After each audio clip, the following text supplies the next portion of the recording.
Turning now to the presidential campaign. Voters have just 2 months to make their choice between Vice President Harris and former President Trump. And in less than a week, the two will meet on the debate stage. Laura Barone-Lopez has the latest. The Harris-Walz campaign is pushing through the Keystone State this week. Pennsylvania Senator John Fetterman welcomed Vice President Kamala Harris on the tarmac in Pittsburgh this afternoon, where she'll stay until next week's presidential debate in Philadelphia. Harris's running mate, Minnesota Governor Tim Walz, barnstormed through Lancaster and Pittsburgh Wednesday before arriving in Erie, Pennsylvania this afternoon. Look, it's not hyperbole.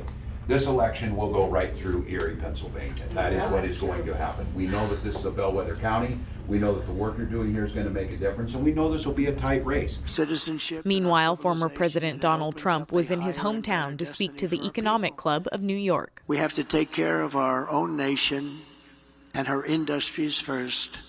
He boasted about his administration's economic policies, and without evidence blamed undocumented migrants for taking jobs from Black and Hispanic Americans. African Americans and Hispanic American jobs are under massive threat from the invasion taking place at our border.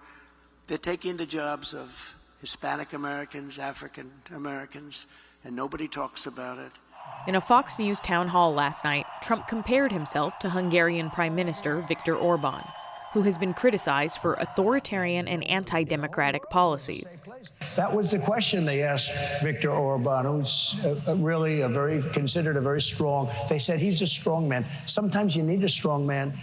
Multiple former Trump officials and some fellow Republicans have warned Trump will model a second presidency after other strongman leaders like Orban, Russian President Vladimir Putin, or China's Xi Jinping. Has said he will ignore the rulings of the courts. He won't leave office.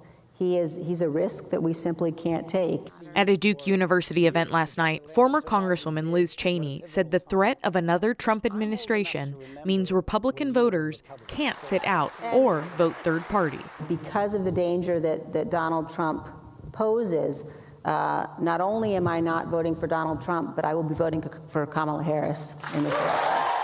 Cheney joins other Republicans who have gone against their party's candidate, including her fellow January 6 House Committee member, former Representative Adam Kinzinger. Harris will soon have a chance to face Trump herself in the upcoming presidential debate. If you've got something to say it to my face. Both have agreed to the ground rules, including muted mics when it's not a candidate's turn to speak. For the PBS NewsHour, I'm Laura Barone-Lopez.